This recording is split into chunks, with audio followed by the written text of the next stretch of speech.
ഇന്ന് നമുക്കൊരു cute and mini organiser ചെയ്യാം. ആദ്യം ഒരു കാർഡ്ബോർഡ് ബോക്സ് എടുത്തിട്ട് അതിൻ്റെ ഒരു സൈഡ് ഫുള്ളായിട്ട് കട്ട് ചെയ്ത് മാറ്റുക. ഇനി നമുക്കതിൻ്റെ ഡ്രോയേഴ്സ് ചെയ്യാം. ഇവിടെ ഞാൻ A4 ഷീറ്റാണ് യൂസ് ചെയ്തിട്ടുണ്ടായിരുന്നത്. അതിന് പകരം ഒന്നും കൂടി ബെറ്ററായിട്ടും പെർഫെക്റ്റായിട്ടും കിട്ടാൻ വേണ്ടിയിട്ട് കാർഡ്ബോർഡ് ബോക്സസ് യൂസ് ചെയ്യാം കേട്ടോ. എന്നിട്ട് അതിൻ്റെ മെഷറും കാര്യങ്ങളൊക്കെ എടുത്തിട്ട് അതൊരു ബോക്സ് പോലെ സ്റ്റിക്ക് ചെയ്യാണ് ചെയ്യുന്നത്. 2 ഡ്രോയേഴ്സ് ഉള്ള ഒരു ഓർഗനൈസറാണ് ചെയ്യുന്നത്.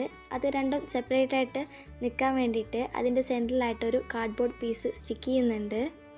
ഡ്രോയേഴ്സ് പ്ലെയിൻ ആയിട്ട് ഇരിക്കേണ്ട വിചാരിച്ചിട്ട് കളർ പേപ്പർ അതിൻ്റെ ഫ്രണ്ടിൽ മാത്രമായിട്ട് സ്റ്റിക്ക് ചെയ്യുന്നുണ്ട്.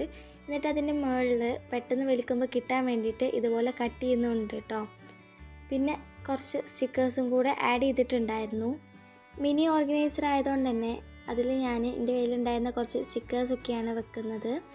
കുറച്ചും കൂടി വലിയ ബോക്സ് യൂസ് ചെയ്യാന്നുണ്ടെങ്കിൽ നമുക്ക് കുറച്ചും കൂടി വലിയ മെറ്റീരിയൽസൊക്കെ ഓർഗനൈസ് ചെയ്ത്